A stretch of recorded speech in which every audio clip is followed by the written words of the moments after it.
Assalamualaikum warahmatullahi wabarakatuh. Perkenalkan, saya Ajeng Kusuma Astuti dengan NPM 24041010 mata kuliah Governansi Digital kelas H. Di sini saya akan menjelaskan tentang tantangan governansi digital di era AI. Saat ini, AI memainkan peran yang semakin sentral dalam pemerintahan modern dengan mentransformasi berbagai aspek operasional menjadi lebih efisien, prediktif, dan berorientasi pada data. Di tingkat global, AI digunakan untuk mengotomatisasi layanan publik seperti chatbot pemerintah untuk menjawab pertanyaan warga selama 24 jam, analisis big data guna memprediksi bencana alam atau wabah penyakit, serta optimalisasi anggaran melalui deteksi kecurangan secara real time. Di Indonesia, inisiatif seperti sistem pemerintahan berbasis elektronik dan aplikasi layanan publik seperti Peduli Lindungi selama pandemi telah mengintegrasikan AI untuk mempercepat proses birokrasi, meningkatkan akurasi pengambilan keputusan, dan mendekatkan pemerintah dengan masyarakat.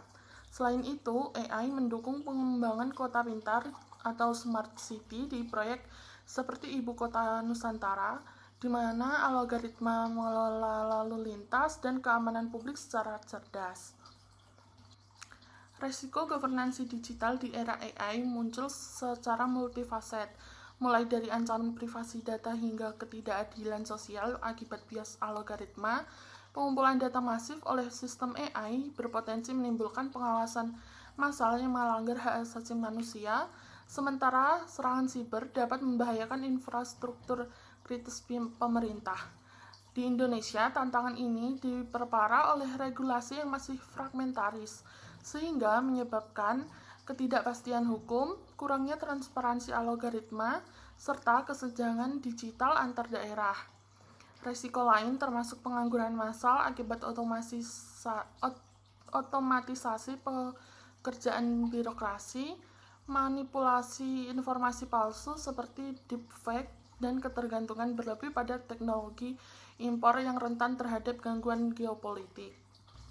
Contoh kasus nyata di Indonesia mencakup implementasi AI pada aplikasi Peduli Lindungi yang sukses melacak kontak COVID-19 jutaan pengguna, tetapi memicu kontroversi besar soal kebocoran data pribadi dan penyalahgunaan informasi. Kasus lain adalah penggunaan AI oleh Kementerian PANRB dalam reformasi birokrasi untuk rekrutmen ASN berbasis kompetensi yang meski inovatif menghadapi kritik atas bias data pelatihan yang tidak representatif masyarakat Indonesia. Di sektor lain, proyek Smart City di Jakarta dan IKN memanfaatkan AI untuk pengelolaan sampah dan transportasi, namun terhambat oleh infrastruktur digital yang belum merata serta isu etika dalam pengawasan CCTV berbasis wajah.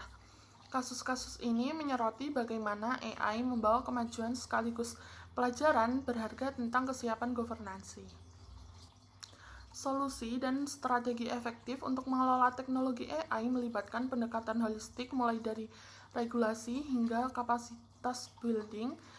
Pemerintah dapat menerapkan regulatory sandbox untuk menguji AI secara aman, audit independen algoritma guna mendeteksi bias, serta kerangka etika nasional seperti yang direkomendasikan oleh Kominfo. Strategi lain mencakup pelatihan massal pegawai negeri melalui program digitalisasi birokrasi, kolaborasi multi-stakeholder dengan swasta dan akademisi.